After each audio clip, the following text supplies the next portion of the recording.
So today is day 5, and our quiz will be on Wednesday on day 6.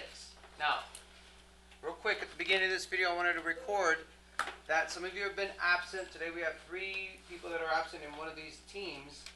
I will fully organize the last column of the calendar. Okay, so those of you who have been absent and whatnot, you can go to the day that you were absent, and it will show exactly what we did. However many videos are recorded, they're going to be there with links, okay? But I will fully organize it also with homework assignments. So in your brain right now, it's a little foggy, it's a little bit unclear. What was due what, what's due where, or whatever, because of this whole trip of going to New York for me, and me missing Monday. I'm going to put on there the Delta Math. I will put the new due dates and whatnot, and so on and so forth, so that you guys know what you're held accountable for. I do apologize for that, but again, I appreciate your patience on that. A lot of you did your homework. Some of you who normally don't do your homework early actually did your homework early. That is due tonight, which is awesome, because today's material can be difficult. It's a you know it or you don't, okay? So the concepts that revolve around today's notes, I'm not trying to scare you, I'm just trying to make sure I grab your attention. If you don't learn it the first day, you may not learn it probably until the 10th or the 20th day. You either know it or you don't. So those 3 that are absent, that's going to hurt for them a lot unless that they're able to really watch that video, this video, and understand fully. You acquire it very easy to medium level, or you don't acquire it. And the scary part is there's always one free response question that will have the information that we learned today. And a free response question, there's 6 of them on the AP exam. It's just to make sure that you're aware, multiple choice is 50% of your test. Free response questions are 50% of your test. There are 6 questions.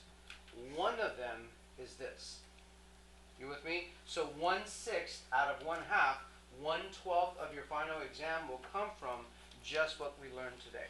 Or not your final exam, but your AP exam. Okay? So here we go. In some textbooks, this is called the second fundamental theorem. In other textbooks, it's just called the other form of fundamental theorem of calculus. So for your organizational brains, I would like for you to memorize this, what we learned today, as the second fundamental theorem. It's still very closely correlated and relatable to the first fundamental theorem. What's the first fundamental theorem? Okay, so you might have forgot, no worries. I will remind you here in just a bit. There are points up for grabs today.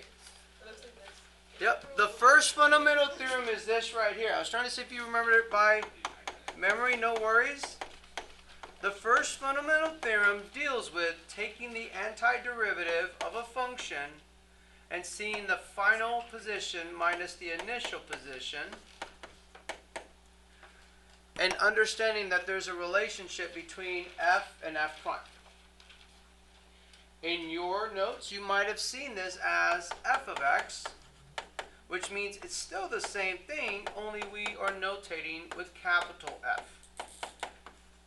Still, change in position. If these are positions, this is a velocity. If these are velocities and I wrote them like this, this over here would be acceleration. That one level jump relation that exists between the integral / area underneath the curve of a graph and its corresponding change in what? Okay? Again, we learned it as that notation. Yes? If f of x is position, then what is capital F of x? So capital F of x is just saying it's the integral of position, but it's just strictly semantics. It's strictly just looking at it like saying you could still integrate if I gave you f of x was given this equation. So it's strictly theoretical? Yeah, it's more so theoretical than applicable per se. The more applicable starts here because we know position and velocity levels, and we understand that in our realities. Okay? All right. Okay, here we go. So the second fundamental theorem, let me ask you this. To get from, and I'm going to use this velocity position example, to get from this to that, did I derive? No. I integrated. I anti-derived. You with me? The second fundamental theorem is different primarily because we are going to derive. And we are going to derive an integral. So already, it's like this t squared almost feels like x. And let's say that the integral right here in blue was like, let me square something. You with me? What does this feel like I would do to this? The backward process of what I just did. So it's like undoing what you just did. You with me? If you're not with me, no worries. I'm about to show the example of what's happening. We're going to look at t squared, and we're going to integrate it. We're going to see what we get with this definite integral of 1 to x. And when we're done simplifying, we're going to derive it in respect to x. You with me? Guys, if I have an x, is it the same as if I had this?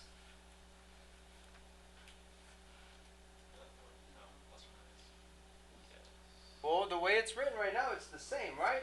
Taking an x squared and squaring it, and then square rooting it, it almost feels like it just canceled the operation, and I went back to my original x. That's what we're going to do today. But understand the application and why and where, and there are small little details that are different than something as simple as that. Okay? But nonetheless, they're relatable concepts. Okay, here we go. So the first thing that I want you to concentrate on is what you've been doing with homework so far. And you can't procrastinate the homework, guys. Otherwise, if you are slow with the homework, you're lost today, okay? For sure. There's a lot of points that I will give today. What is the Can I take the integral of t squared? Yes. Why? Because of the dt. So because of the dt, and it's in respect to t, I can take the integral of t squared because they're the same type of variables. Okay? So there's my first step. What's the integral of t squared? T cubed over 3. Well, please write it down in your notes. Follow along with me very carefully. This is a definite integral. True or false? False. Why do you say false? Because you didn't put the integration sign in, like it has the x and the 1 because it's like actually, I don't know how to explain it. No worries. Like if the x and 1 weren't there, then it's like not. Okay, so if the x and 1 weren't there, it'd be indefinite. Yeah. I think I said, You did say definite. is this a definite integral? Yes. Yes. Okay, how many of you say it's a definite integral? Okay, how many of you say it's not a definite integral? Okay, so listen. You're used to seeing this with no bounds, with nothing there, and calling it indefinite. Correct.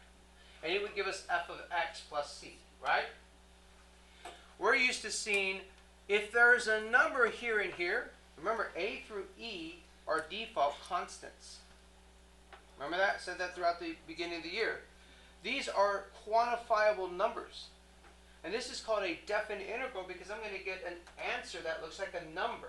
Like what we were saying with Evelyn last class. The big correlation between definite and indefinite versus definition of derivative and alternative form of the definition of the derivative. F prime of c. Okay? With that being said, this one looks like it's definite. It looks like it's definite. But it's not definite because x is not a what? Constant. Now watch what we do, okay? We're still going to use the first fundamental theorem that you learned. that you should have already done homework on, okay? Here's my antiderivative. Remember, I want you very, very meticulous, detailed, okay, notation to write it with brackets. And we're going to evaluate it from 1 to x. What's f of b? What would I plug in x? I'm going to plug in x where I see t, because it's in terms of t. Okay, so to become x cubed over 3. This is my f of b. And this is going to be minus my f of 8, 1/3. You with me? But do you see how it's not an answer like a number answer? There's still a variable in there. And it's written in terms of what? X. Am I missing anything right now? Before that, am I missing anything? Should there be a plus c? No, there should not be a... Well, actually, let me take that back. Let's take that back. There is a plus c. Okay? Because it still has properties a little bit of indefinite. Because we know it's not definite. So it's like a mixture of both. My point is, whether we write the c or not, it doesn't matter. Because we're about to what? Derive it anyway, and the c is going to go to what? 0. So let's not write the c. Okay? So this right here, we're now, I'm going to use this in black so you can see the different levels. Okay, so the different steps and processes. We're going to take our answer and now derive in respect to x. If it didn't have the d over dx and then there was like an x in the final like it is, would you put plus c? Oh, that's a good question. That's a real good question. Does anyone know the answer? Because if you know the answer, you heard her question, which is even good because I want you hearing each other's questions. Would that ever happen? I'm not going to repeat this, but if you heard it, I want you to answer it. Would that ever happen? Not in the calculus that you're in now, Okay. but with partial integration and partial derivatives, it could. Okay. Her question was this: if this derivative wasn't there, would you put the plus c? Yes. Okay. Because you don't know the final. Because and also there could be a constant of integration and you don't know the final. It's not definite. It's not quantitative. It's not a number to a number. It's a number to a variable. So you would leave it with plus c. Yeah. Nice question. Okay. So, but because we're going to take the derivative, here we go. Let's go back to first semester. What's the derivative of x cubed over 3? 3x squared. 3x squared divided by 3 is x squared. What's the derivative of 1/3? 0. So this is my answer.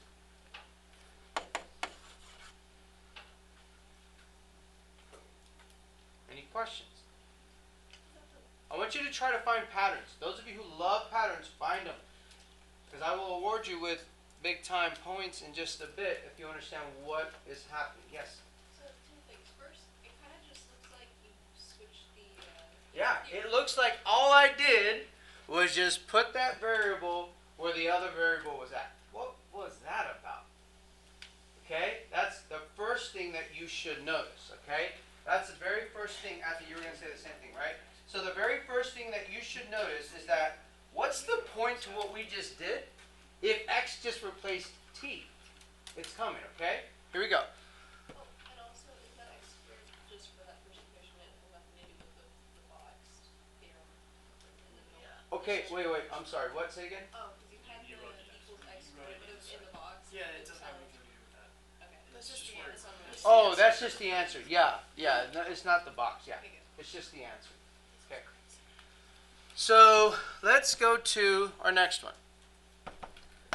Again, we'll do that last step. I want to do everything else like you've been doing your homework. What is the integral of cosine of t in respect to t? sine of t. I'm going to work on my handwriting too, even more so, because I want you to see exactly where it goes where and stuff. So here, we're bounding it from, please make these horizontal unless it's units. And I have that. Same bounds. Yeah. Okay? So what we're doing right now is first fundamental theorem. The second fundamental theorem, what happens when we take the derivative? And you'll see the shortcut to that in just a bit, which I think Athy and Haley were trying to, or Gabe was trying to find as far as noticing what all we just did. Okay? Alright, so let's plug in and get f of b. What is it? Sine of x minus f of a. Sine of pi over 6. So, listen, let me ask you this. Some of you, pi over 6, 321, 321, would have written that. Do I really have to evaluate that, though? No, because I'm about to what? Derive it, and it's going to anyway zero out. Okay? So the derivative, okay, we'll do black again. We're going to take the derivative of our answer. These brackets, and where I'm putting these brackets, they mean a little bit different, notation-wise, okay? But the derivative of sine is what? Cosine. What is the derivative of the other piece? 0. And if you didn't notice this before, like Gabe and Athy did, there it is again. All we did was put x where t was at. Okay, let's see if you get the shortcut.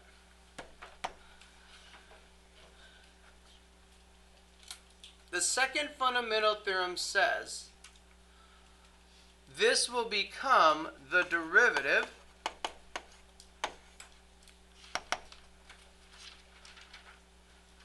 of what? What's the antiderivative of this? Nice. Okay, so capital F of t, right? But we're going to plug in what? X.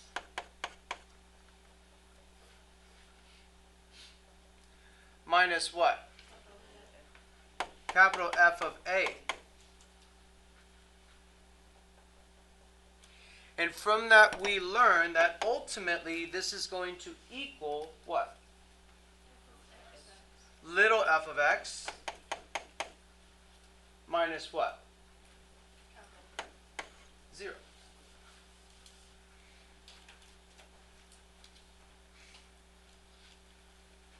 Do y'all see what we did? Okay. So now let's do this example. The integral of t squared is, again, t cubed over 3. And we're evaluating from x to 4. What's f of b?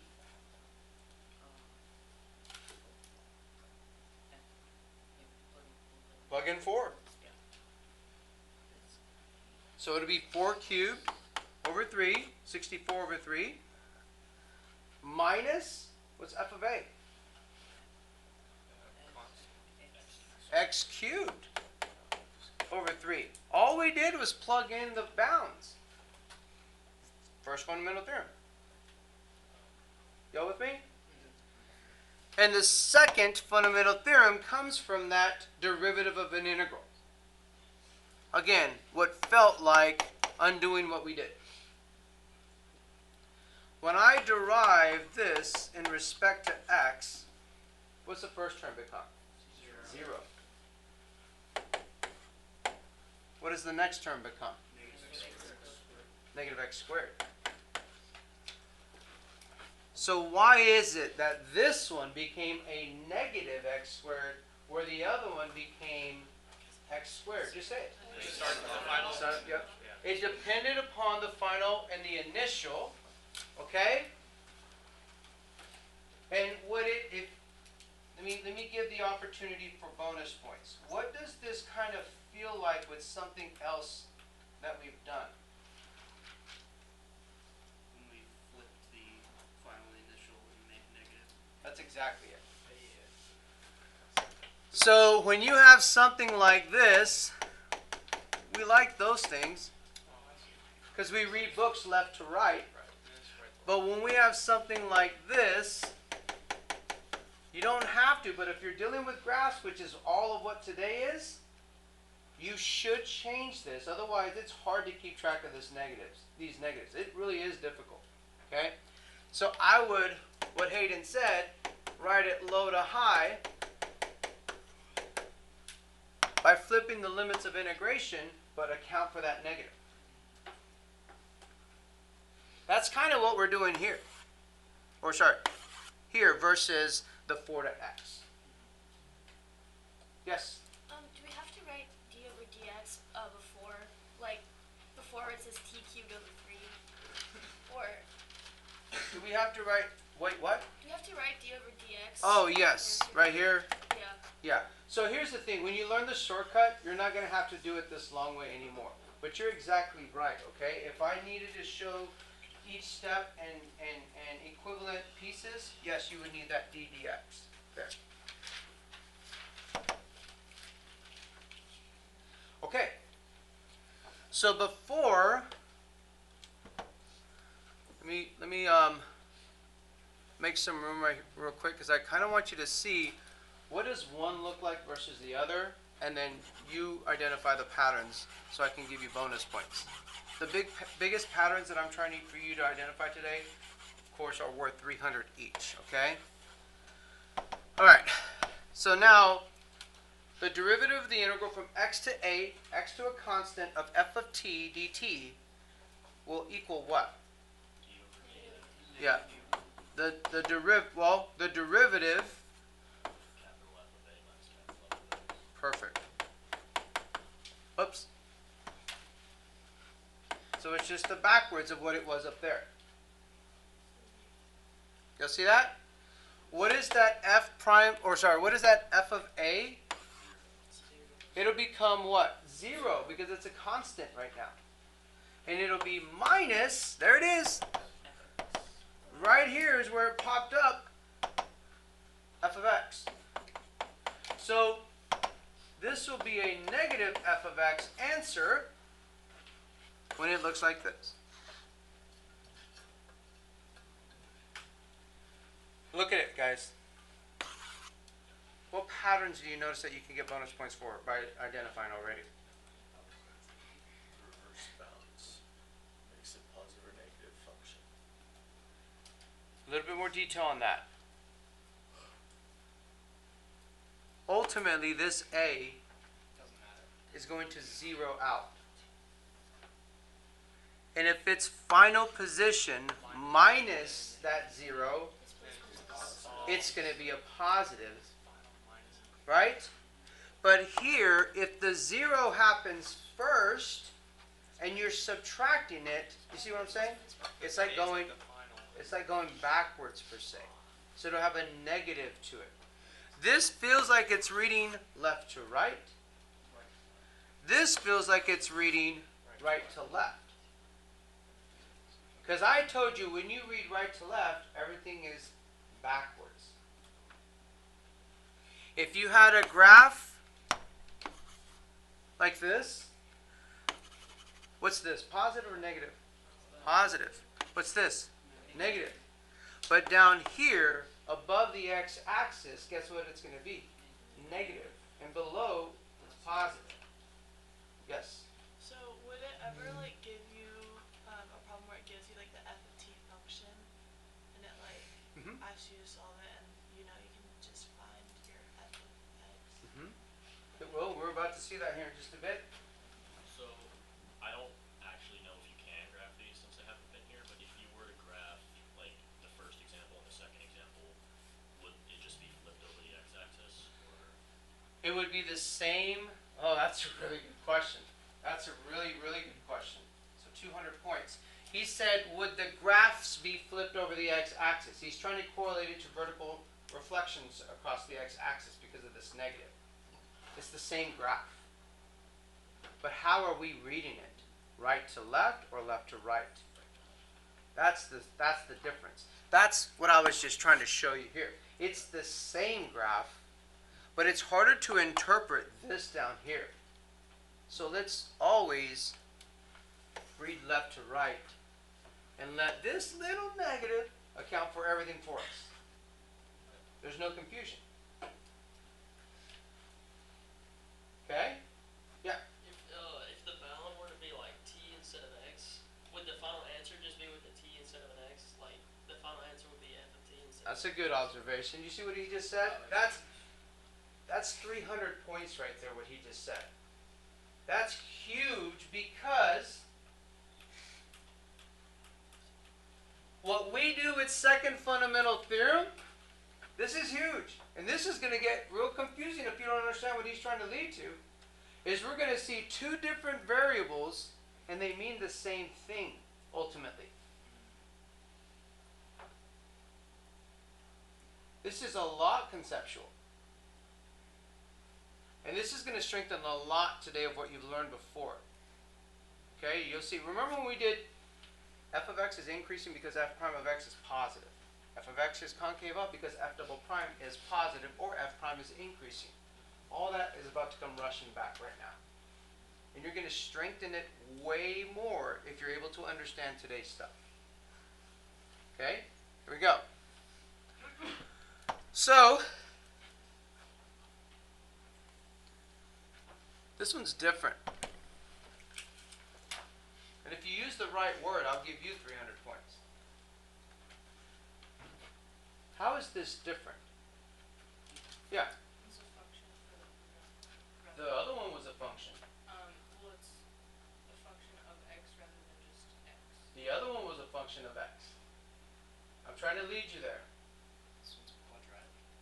Nope. The other one was linear, right? X. This one was quadratic, x squared. But that's not what I'm trying to find out for someone to say. If you can find it, there's 300 points. Not that. It has to do with this. It has to do with that. Yeah, like that's to be positive. Not that. It's okay, keep trying, no worries. The final answer will be like it won't be the same as just f of x. It'll be You were almost there. Oh, it won't be, you're gonna have to square the entire thing once you're done. So if this thing equals f of x minus f of a, isn't that a? Or It's not A. I appreciate the, hey guys, no worries. If there's a couple more attempts, go for it. If not, I'm going to show you. We can't just switch the variables because they use additional, Okay, so now we're talking what is the additional stuff that we have to do. so when you're gonna have to like solve for, like, cause I did it, I went in and I was trying to solve it, and you can't just like switch the variables, you have to like actually like solve it out. Okay, you'll get 150. you have to do the chain rule. You have to do the chain rule because it's a composite function. Because it's a composite function, listen, it's f of g of x. There's more. You got to multiply by the derivative of the cream. You got to multiply by the derivative of the inside piece. Chain rule, yes. Gabe said you got to do more than just plug it in. So 150 for those teams and 300 points for team 4 because it is dealing with a composite function. Remember this? Look, if I told you what is the derivative of that, what is it? No. What's the derivative of this? Chain rule, back first semester. Derivative of x. F prime of g of x, what did we just do? We twisted the Oreo cookie. You see the carbon copy? You see the cream untouched? Then you multiply by g prime of x. That's exactly what we're about to do here with second fundamental theorem. With everything that they said together. Okay? Here we go. Let's do it the long way. Okay? Those of you who worked ahead and you were able to see the long way, that's why you were able to identify it. No worries.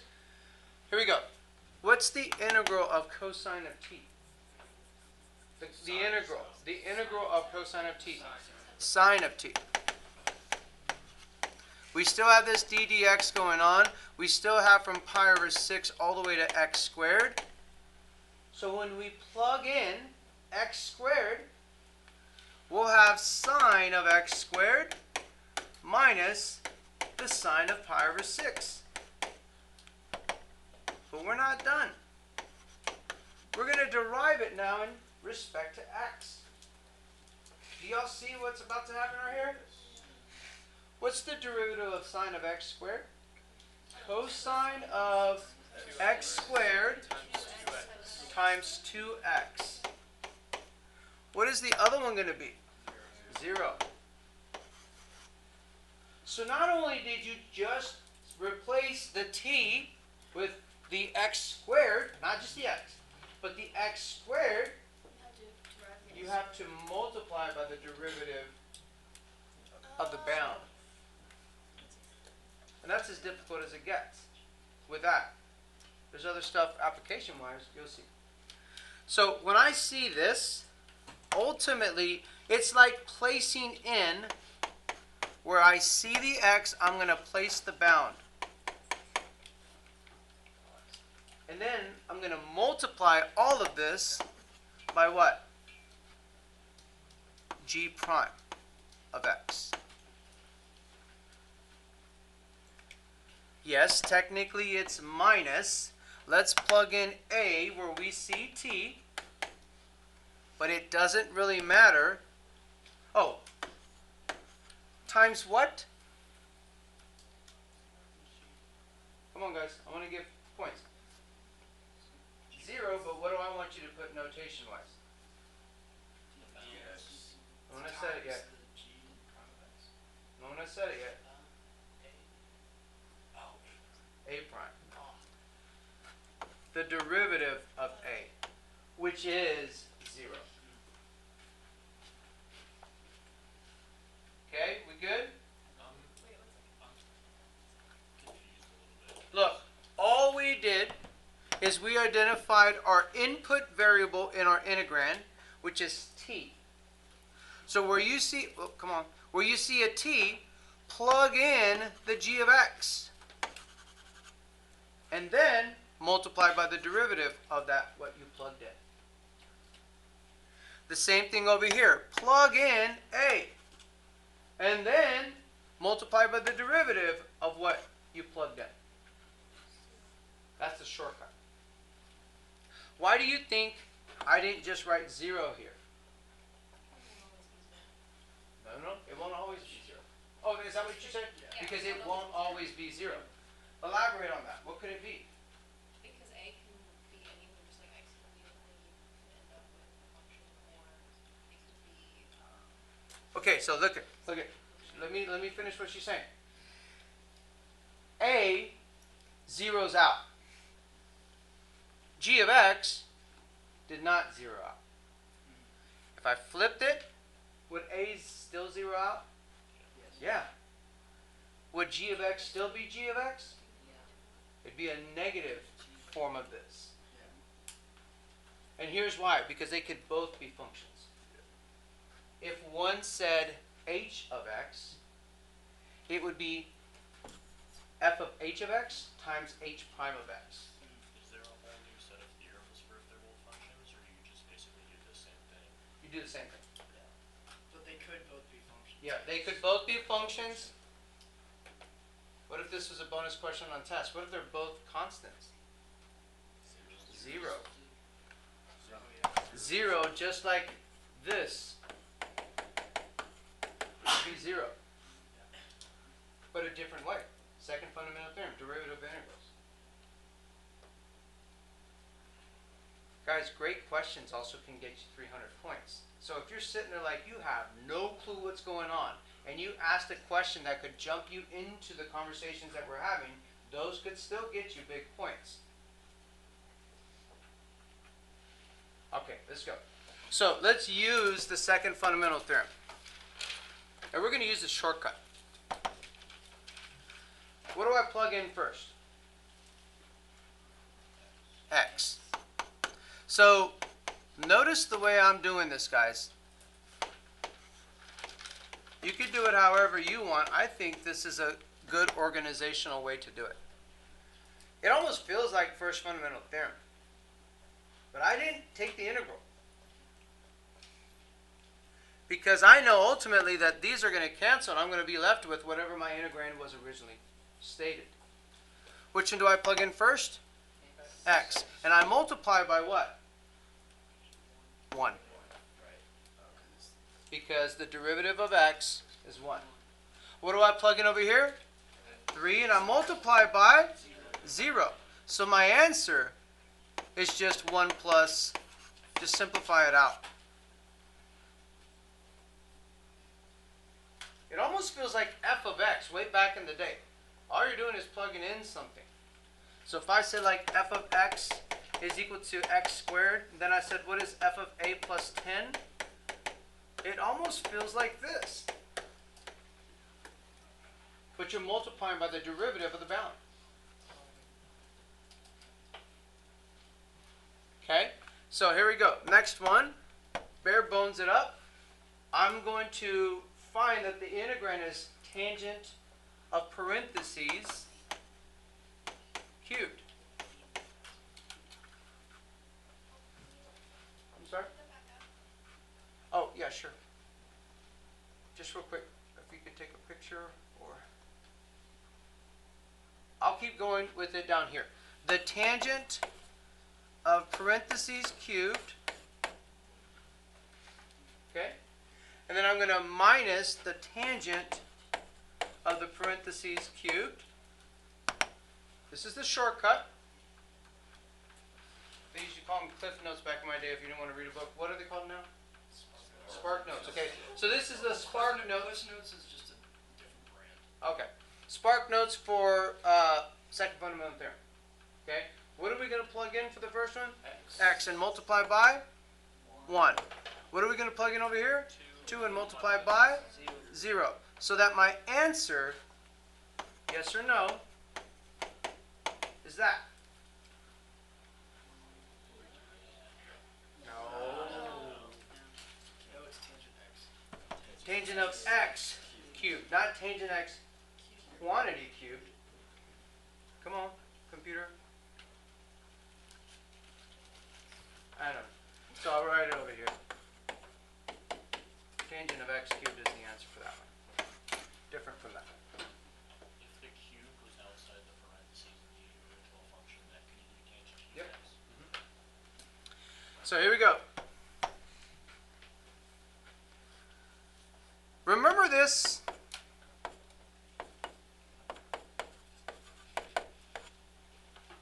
Points if you can remember what that equals. It's the derivative of No? arctangent. Oh, I see the way you worded it. The integral would give you arctangent. Because if I took the derivative of arctangent, I would get back to that. You're right, okay. So you just breaking in those points. Alright, so, did I know that you were doing that? Cool. Alright, so, but we don't have to go there. We don't have to remember it. When we see this, anytime you see the derivative of integral, you should be smiling. Because you're like, oh, this is going to take about 10 seconds to do this problem. And most of the time you'll have 2 to 3 minutes to do these on the AP exam. But if you understand what's going on, literally less than 10 seconds, you can fly through that multiple choice question. And you'll see this. I promise you. You will see this on the AP exam. And also on the free response. So it's just, it's a moneymaker. If you understand it. Alright, so let's build the bare bones. So it'll be 1 over 1 plus parentheses minus the same plus parentheses. I'm going to plug in x cubed multiplied by 3x squared. And the other one's just going to what? Out. 0 out. So we get 3x squared over 1 plus x cubed. Done. You got to get a good handle on this shortcut stuff. Because this is the very first step of like 9 different steps that you're going to have on the free response question. And if you can't do this, you can't even touch the free response question. Okay? And the free response question is equivalent to about 7 to 8 multiple choice questions. How do you get 3x squared? Because you got to multiply by the derivative of the cream, if you will. It's like 3x, it's like 3x squared times 1 over that, you just put it over. Okay, so let's bare bones. The root of 1 plus parentheses squared, f of blank b, minus blank f of a.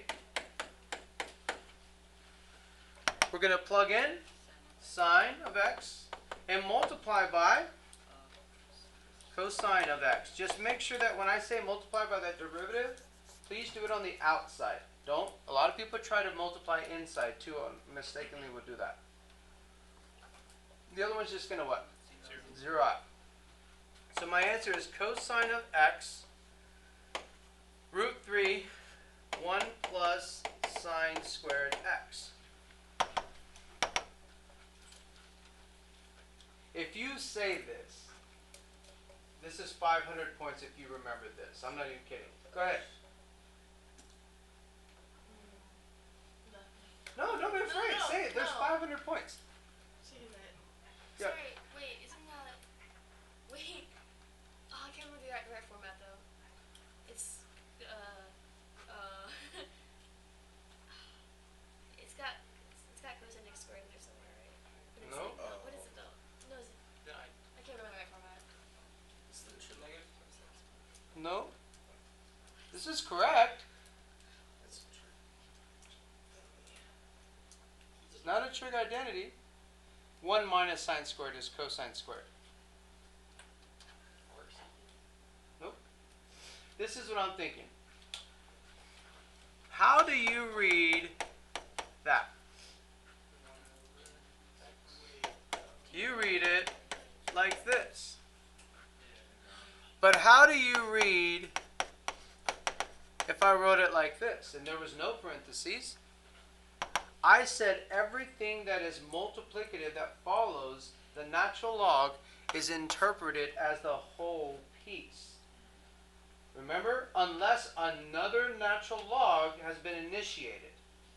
I also said that with trigonometric functions. If you have sine of x, cosine of x, the way this is written is like this, because a new trigonometric function was introduced. But if something that is not trigonometric is multiplied, it will interpret it like this. So what is the correct notation if I was trying to get you to go to? You would have to put the cubed root or parentheses, right?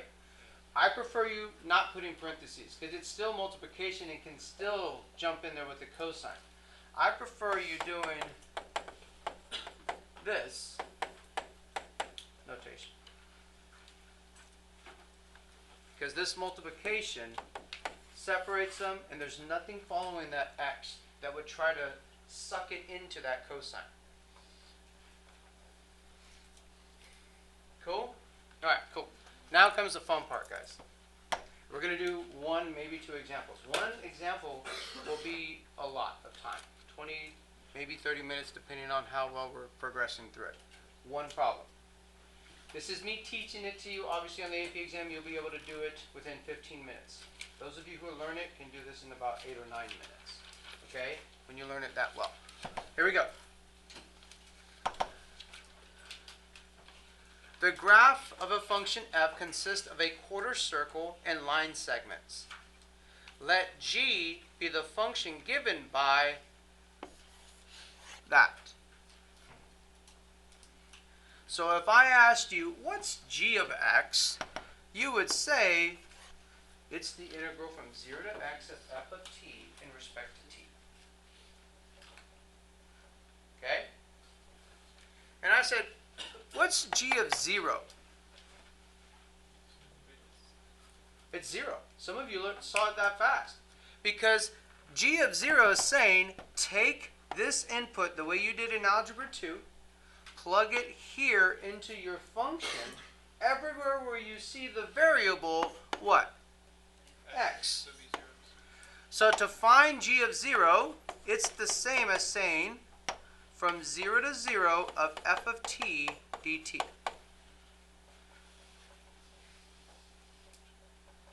What's any integral if I don't move? 0. So g of 0 is 0. And so all the rest of them would be 0 as well? No. Oh, because you're plugging the Yeah, guys, we're about to put a lot of stuff together, okay? A lot of stuff. Isn't if you plugged in like the -1, that's gonna be like reading like right to left? Yeah. So g of -1 is from 0 to -1.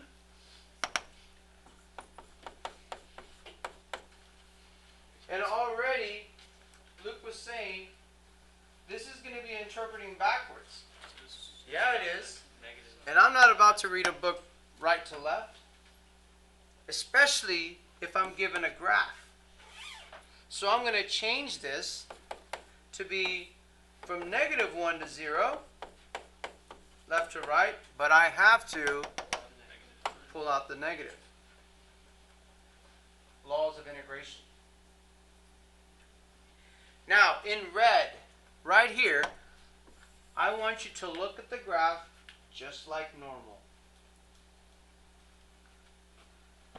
This graph is f. And I'm going to go on this graph and look at the area between -1 and 0. What's the area of that? 1, because it's 1/2 times base times the height. And now this says it's actually going to be what answer? -1. So g of -1 is -1. In case you don't like that notation, you need to get accustomed to this notation, please. X is 0, y is 0. X is -1, y is -1. These are points. On what graph? G. Where's G? You don't know. You never see it. But you can predict what G is going to do from what we learned before. You're putting about 3 units together right now. Okay, so now let's do G of 2. G of 2 is from 0 to 2. Basically, look at the graph and find the area between 0 and now 2. A fourth of a circle with a radius of 2. So a fourth of pi r squared is just pi. So this is what? Positive or negative? Positive, because we never had to switch the limits of integration. We never had to flip it. We're still reading left to right. 0 to 2 is left to right.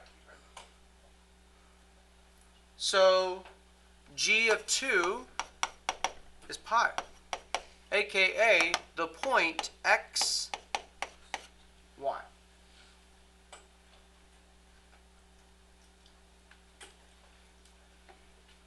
G of 5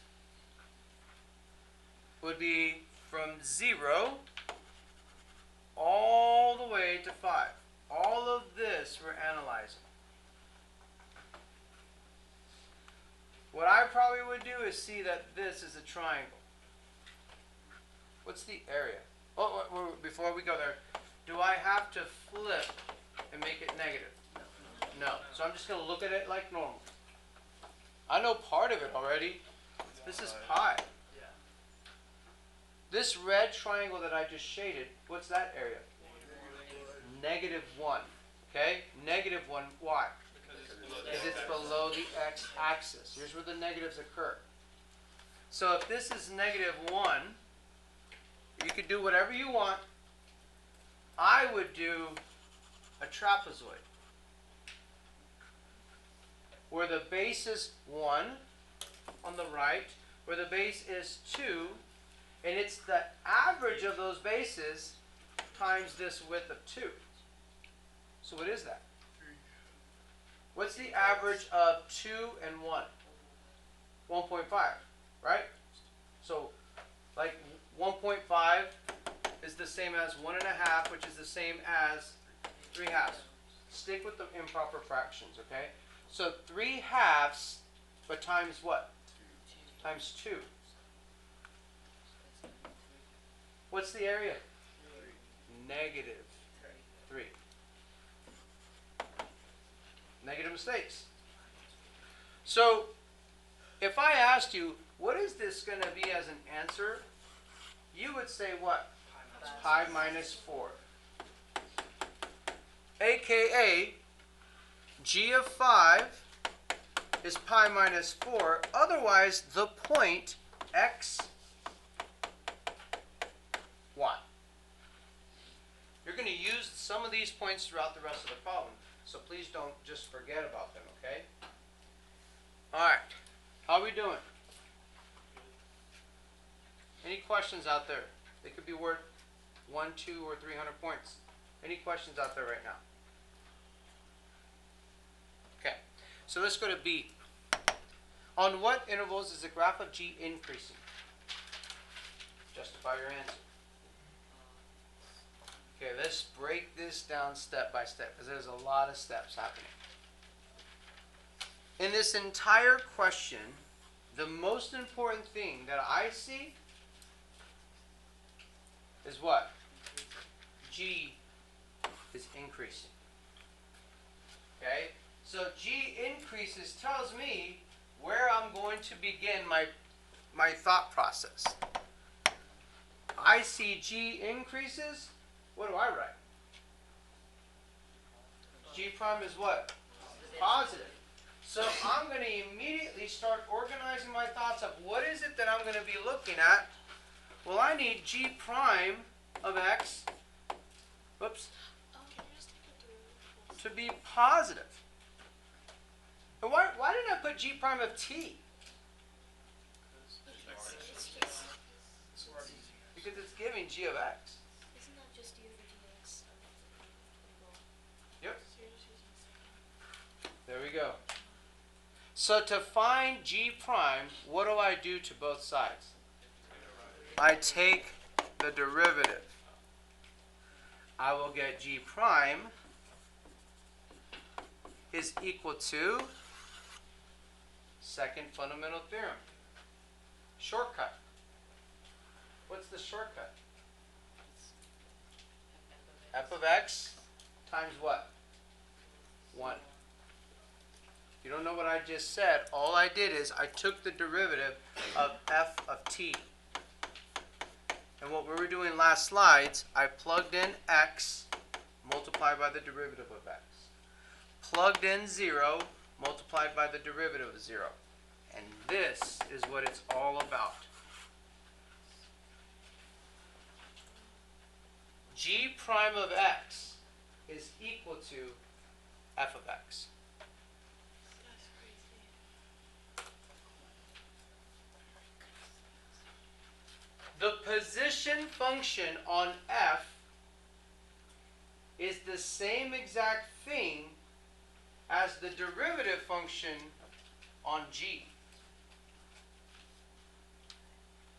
This position is the same as this one's velocity, but they're both seen as either g primes or velocities, or they're both seen as position functions, depending on what it is that you're trying to describe.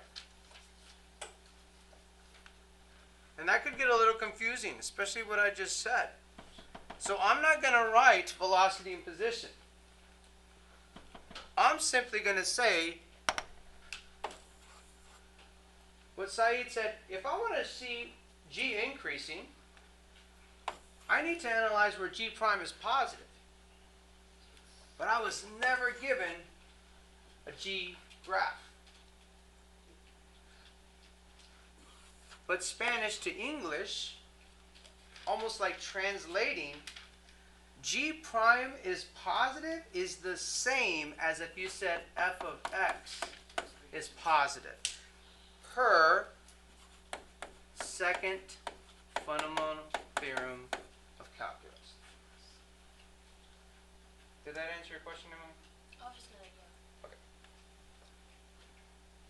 So all I have to do to answer B is look at my original function, okay? I don't need these areas anymore. I already have that in part A. And all I have to look at is, when is f of x positive?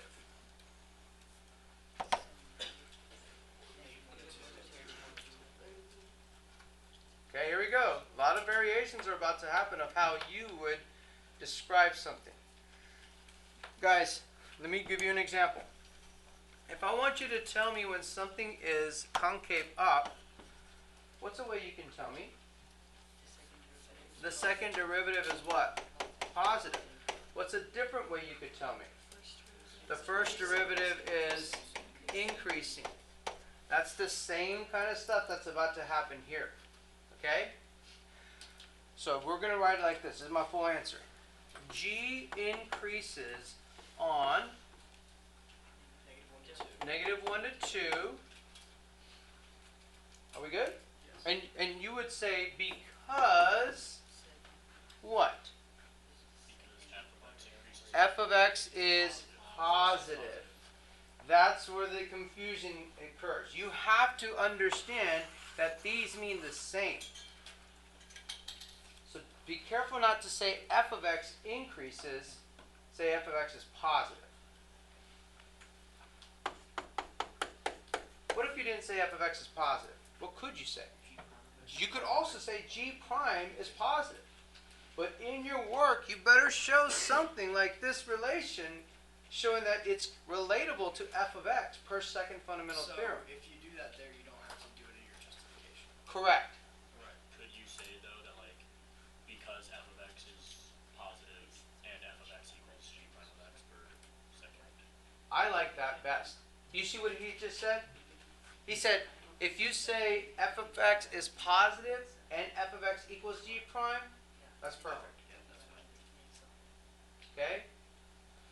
The way I would probably do this is identifying this right here. Let me highlight it better. So in purple. Come on. Right here. Look up here, please.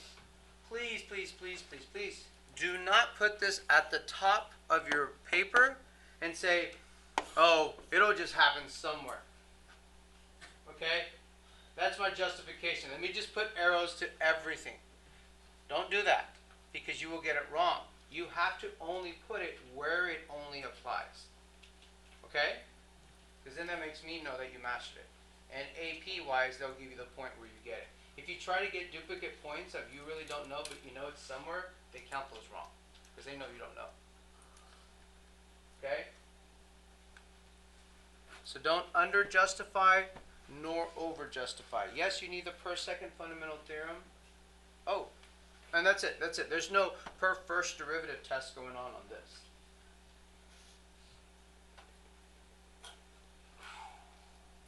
Right? Okay, here we go. So if g of x equals like, if g prime of x equals f of x, would g of x equal capital F then? Ooh, that was 300 points.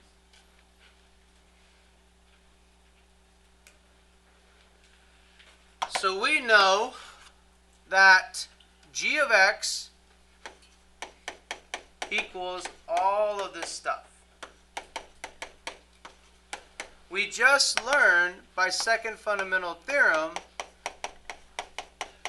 this. And what Spencer just said is absolutely right. From there, we could just do regular calculus relationships.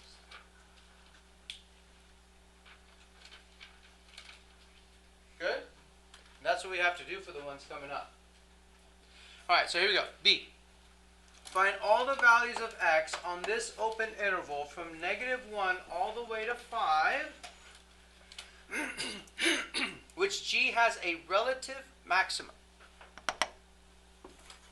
That's my question right there. Is that where f of x is 0? Let's wait. I think you're way ahead. No worries. Let's get there. Let's go there, okay? Because you got to think of the steps.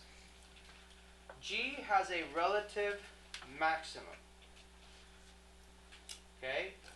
What do I start with? What do I start with? Where it's increasing to decreasing. Okay? Per, let me help you out. Per first derivative test. So guys, I'm going to write up here so that people can see in the back. But nonetheless, I'm still just doing C right now. Okay, here we go. Because of those two words right here, I'm going to start with per first derivative test. Because first derivative test and second derivative tests are the ones that find relative maximum is. Just different ways. Okay? G of x has, or you can put a relative max occurs at, has a relative max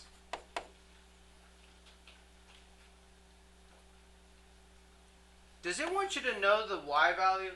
Does it want you to know what it is? No, it just wants you to know where they are. Okay? So we'll say g of x has a relative max at x equals something, right? Because what? G prime of x changes from positive to negative or negative to positive. We have to be specific because of what it's asking. Just positive to negative. Because g prime of x changes signs or changes from positive to negative. If you're confused, I don't want to move on. I want you to ask a question because there's a lot going on right here. A lot. Do we have g prime? No, we don't have. Well, right now, from part B, we have g prime. So, again, you can't do that arrow. In C, you're going to say, per second fundamental theorem of calculus, we know g prime is equal to f of x. Thus, and you could have changed, I probably would have mentioned this first, like the two pers, I would have knocked out first. And the reason why I would have knocked them out first is because I don't have to rewrite this. What could I write here? Just f of x. So on G, there'll be a relative max when f of x changes from what? Positive to negative. When does that happen? At 2. At x is equal to 2. And this you can change like that.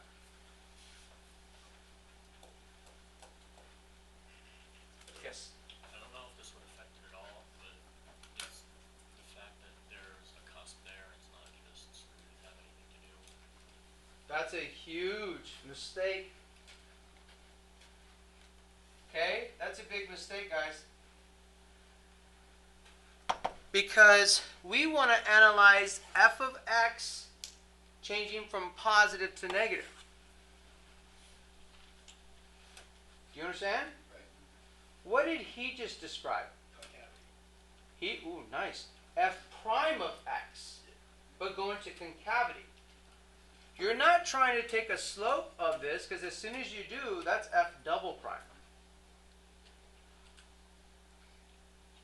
See, listen, remember f prime and f double prime, 3 levels, and those graphs that I used to give you and say, hey, you go find which one's f, which one's f prime, which one's f double prime. You're like, ugh.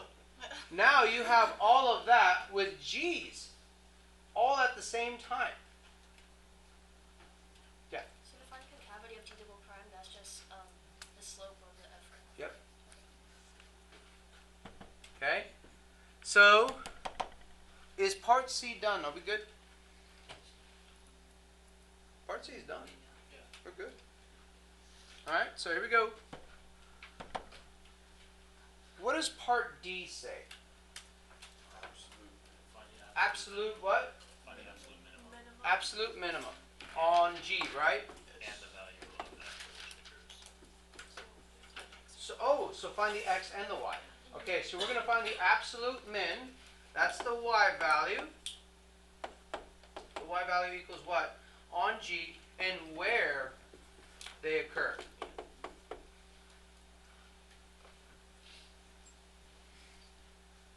Let's go. Per candidates test. Okay? So per candidates test,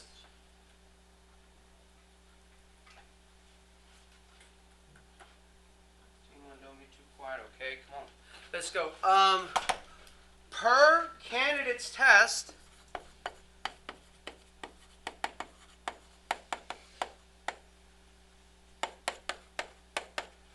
here we go. What goes over here in the y column?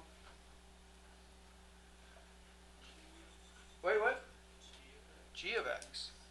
Because we're trying to find it on G.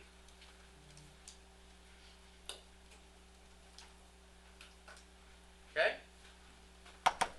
Here we go. We need some critical points. We need to find these things right here. I already know two of them. We technically don't call them critical, and that was my mistake when we went through it. Negative 1 and 5. They're just the endpoints. So critical points are the ones in between. The endpoints, which we know are important, technically they're not called critical points, but we still list them as candidates. Okay? So here we go. Negative 1, and 5. Yep. Also, what you do? Okay, so we're going to do the other ones, right? So the critical points on G, I'm going to do this 2 steps. Some of you are fast. I want to get everyone in there because I want most people average between 9 points is perfect. 9 points is the max that you can get. Most schools globally, worldwide, average about 3 to about 4 points on these questions because they're difficult. And we average between 6 and 7. Okay? Closer to 7 because of the importance of conceptual building and understanding. Okay? Alright. And I got to go through the steps, okay? So we're looking for the critical points of G, so we want to know when G prime of x is what? Is 0 or what?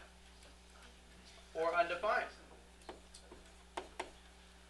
This is huge, okay? This is huge right now. When G prime is 0 or undefined, it's the same as saying when what is 0 undefined? When f of x is 0 or undefined. So I need to make sure I put, since I just used that, I was going to say technology, information that I put for second fundamental theorem. Okay, and guys, anytime you put per second fundamental theorem, please put that. Will it always be this? No, because it could have been x squared. Then it would have been an f of x squared times 2x. Don't assume it's always going to be g prime is equal to f of x. It could be g prime is equal to f of x plus 2. You got to do that derivative piece and make sure that that is accurate before you keep going. All right, so f of x is 0. Do y'all see when f of x is 0? At 2. Do you see where f of x is undefined? Not at 3, and that's what I was going for. That's a good mistake to make. I said, when is f of x undefined? True. Okay, but we're not going to go there. Because we're only looking at from negative 1 to 5. Okay? You would see a hole in the graph. Right. Or you could see an infinite asymptote. We good? Where it doesn't exist, that's where it would show that f of x was undefined. So not at 2 because it's a cusp. It's at 2 because it's an x-intercept. Attention to detail, right? do we know the g of x at negative 1? Yeah, we learned it in part A. What is it? Negative 1. What's the g of x at 2? Pi. What's the g of x at 5? This one wants to know, what is the absolute min? Which one would y'all say? 3.14 minus 4, right? Is what? 0.86 negative? So this one is the absolute min. So the absolute min equals negative 1. That's this one. Occurring at x equals negative 1.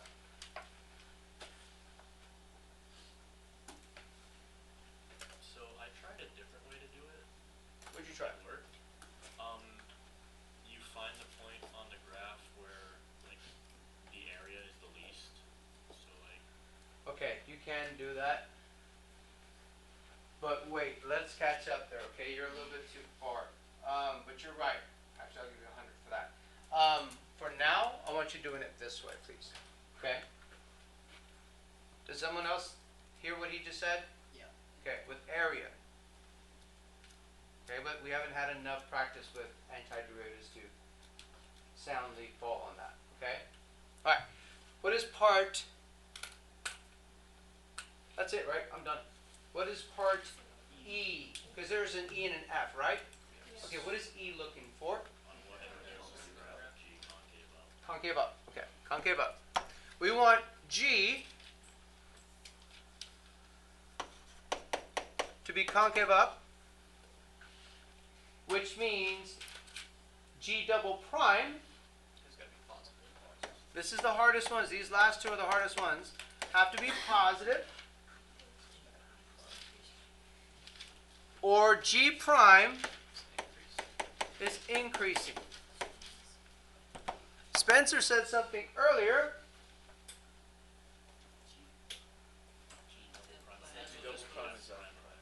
F prime, careful, F prime is what? Positive, right? Not increasing. But F prime is positive, aka F is increasing. There's the 3 units all combined. That is insane. And if you get that, now that is amazing if you learn it on one example problem. And some people, believe it or not, a big handful learn it on the first time. Why? Because I'm a huge conceptual teacher. I'm teaching you concept all the time. I never try to focus on just, you know what I'm saying? Just the steps, the process, the robotic. No, I'm trying to help you understand how it ties to the very end of the story. I'm always trying to tell you the end of the story. Okay? We'd have to say per second fundamental. Okay, so let's go through it real quick. So here we go. Per test of concavity, we're going to start with. Right. Okay, so per test of concavity, those who miss this per will actually say per what? And they'd be wrong. Second derivative test. Second derivative test does not give you concavity. Even though we use the second derivative, it doesn't give you concavity. Second derivative test finds relative max and mins. Okay? So for test of concavity, we will also use per what? Per second fundamental theorem.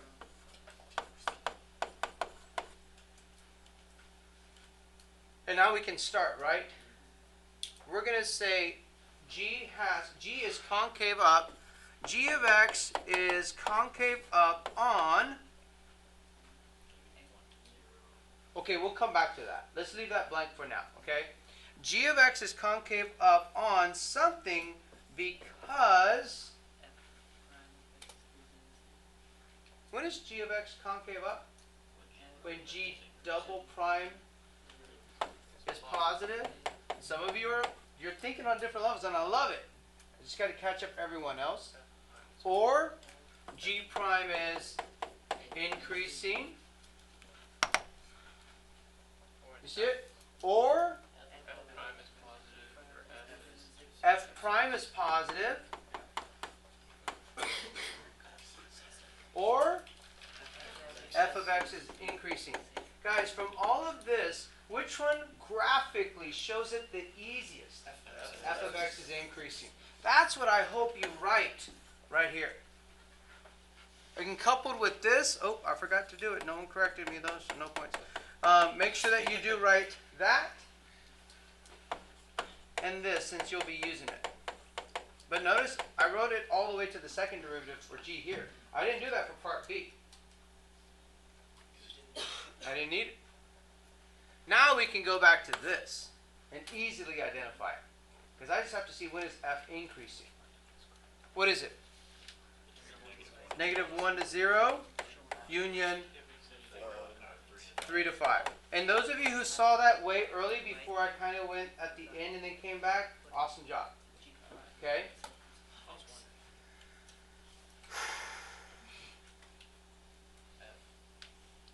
Whoa. Oh, I thought you were saying that for a different reason. Anyway, so, are we good?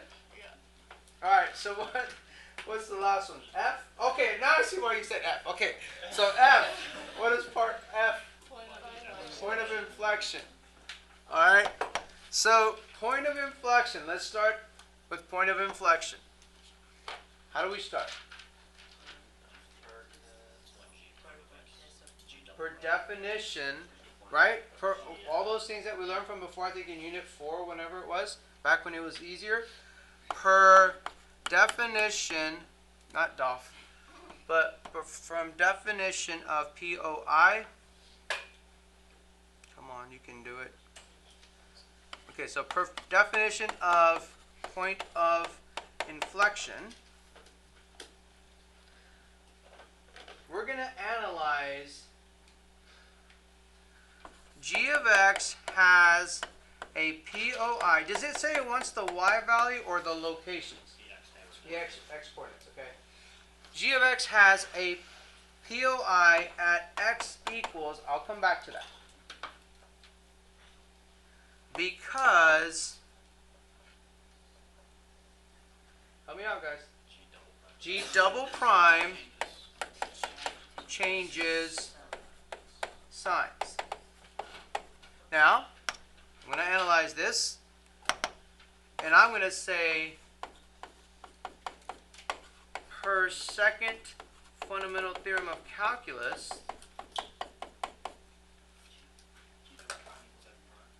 G double prime equals F prime. So we want F prime to change signs. And some of you will say F prime changes signs.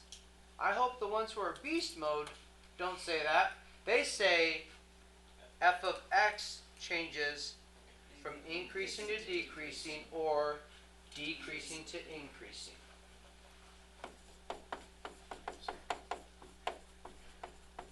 Changes from, don't say positive to negative. You're saying increasing to decreasing. Because I see some faces like this, and yes, that's as difficult as it gets. But go back through it. You want F double prime to change signs. Or sorry, G double prime. That means F prime is going to change signs.